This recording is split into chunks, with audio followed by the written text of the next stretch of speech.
Am I recording? Yes, I'm on. Evening all. I'm just roughing this out, so I haven't got a very sophisticated setup here. What I'm going to do is a little introduction on John's Gospel, and I'm using my own notes. I know that's probably back to front. I don't know if your camera comes up in a mirror or whatever, but that's my notes. Now, I delivered a series of sermons at Leatherhead Church many years ago, 2011 I believe, right? So, you know, it was a case that I did a very quick thing, 24 sermons. I did 3 introductions and then 1 sermon per chapter. So it was very quick. It was a fly through, okay? And if you want to get the notes for this, right, rather than buying the book, you can do if you want to, or you can download it as a Kindle book. Rather than buying that, I would suggest that instead you go to my website, which is Pilgrim Bible Society, okay, and if you go to the Pilgrim Bible Society, click on the left menu, you'll see 24 sermons on John's Gospel, and therefore you can actually get the notes. You can just download the original notes as well, as they are, save you a couple of quid, because I put it on Amazon for just cost price. I think it's on for £3 or £4, something like that, because that's what it costs to print. Okay, so I don't make any profit from that anyway, but so you may as well just download it for free. Okay, and down there you'll also find a whole series of sermons which are on audio. You'll also find those on YouTube, but they're a little bit easier to listen to if they're audio files, so I recommend getting them from the website. Okay, and when you open it up, then this is what you get. This is the notes. All right. Now, first of all, just as a general introduction, it's my particular bugbear that a lot of people will just simply go into the Bible and they'll read a verse here and a verse there, and it means that they take things out of context. They don't actually understand that the whole of John's Gospel was written to be read as a story. Okay, so when you dip in and you just read a verse, then what tends to happen is you get completely the wrong idea. After all, how much sense could you make if you just watched a 1-minute clip from a film? You know, any film, choose any film, just put the videotape in, as it were. I'm showing my age now, and just play a couple of minutes in the middle. You go like, well, who's who? Who's the hero? Who's the baddie? What's going on? You know. You've got to watch it right from the beginning. You've got to have the opening sequence, you've got to follow the story, you've got to see all the twists, and then you've got to see the conclusion if you're actually going to appreciate the film. It's the same thing with John's Gospel, any book in the Bible in fact. You need to read the whole book from beginning to end with everything that goes in between, because otherwise it doesn't make any sense. Alright, so it's my bugbear that people just read quotes and passages out of context and then assume that they know what's going on when really they don't. So I've got a few guidelines which I recommend. Let's go on to this other one here.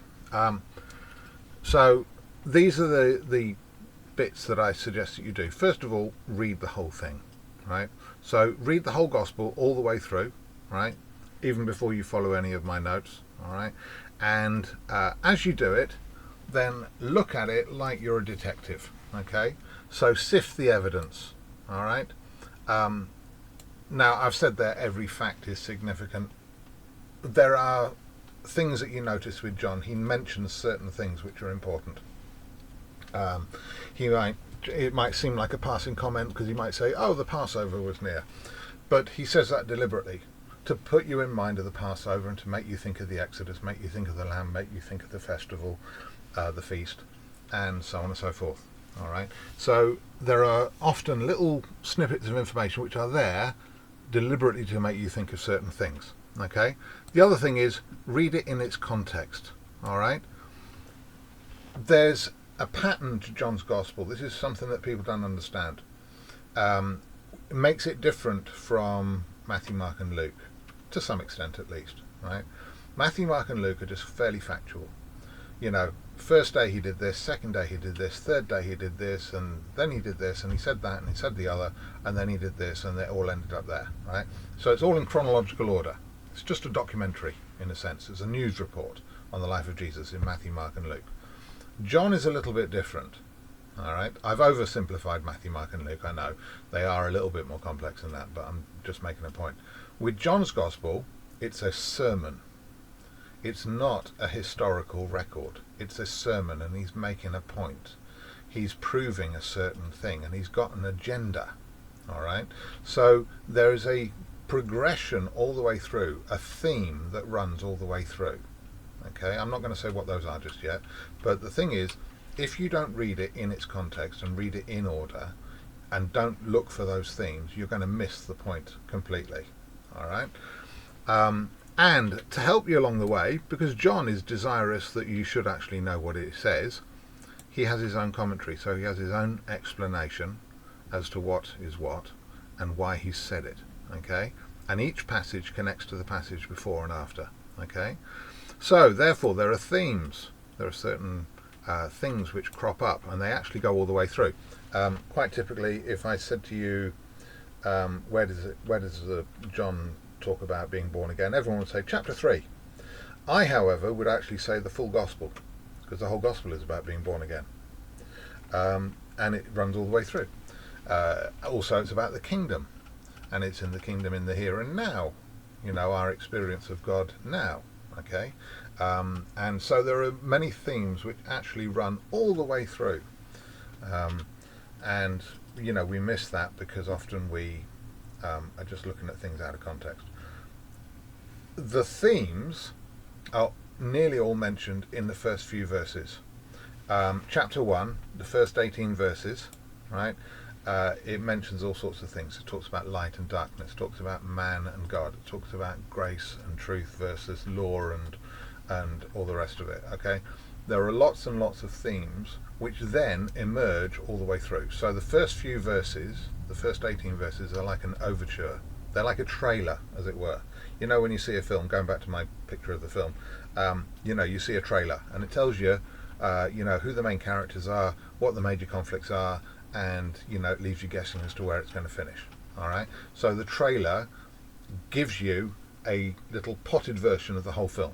All right, well, that's exactly what the first part of chapter 1 is. All right, there are certain things that you can look out for. The I am sayings. Okay, this is based on the name of God. You've probably heard Jehovah or Yahweh. Yahweh actually means he is. But I am is what God says of himself, and we'll have a look at Exodus 3, okay, and it tells you all the things about Jesus, because one of the major themes, and I said I wasn't going to mention things, but I will mention this one, is actually what he says at the end of the gospel: these things are written that you may believe Jesus is Christ. Okay, so in John's gospel, he doesn't just do a miracle, he does a miracle with a point, so they become signs, because they tell you something. All right. John's Gospel is intricately connected with the Old Testament. We'll look at Moses, we'll look at the temple, we'll look at all sorts of things, okay? And John uses what I would call devices, okay? Devices are things that help you understand what's going on. And so, he might say something like, you must be born again. You might be tempted to think he's talking about natural birth or something. Well, to tell you how not to understand it, how the people understand it is the way not to.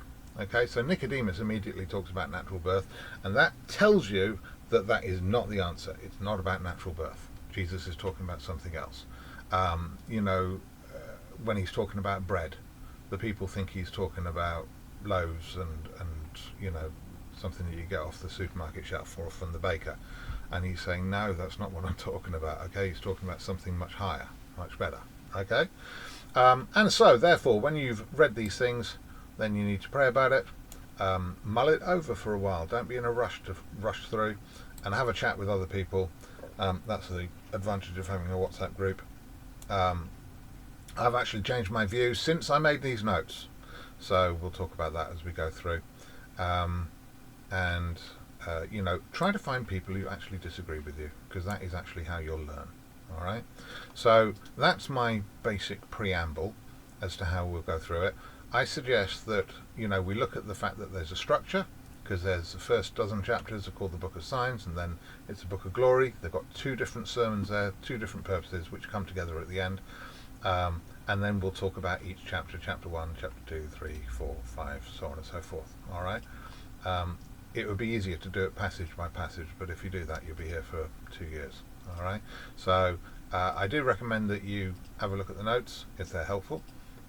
Also, get them on audio on YouTube or on the Pilgrim Bible Society.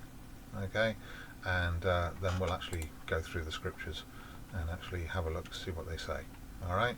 So there's a brief preamble before we actually look at the structure, and then we'll see how we go. All right. Have fun, and I'll catch up with you tomorrow.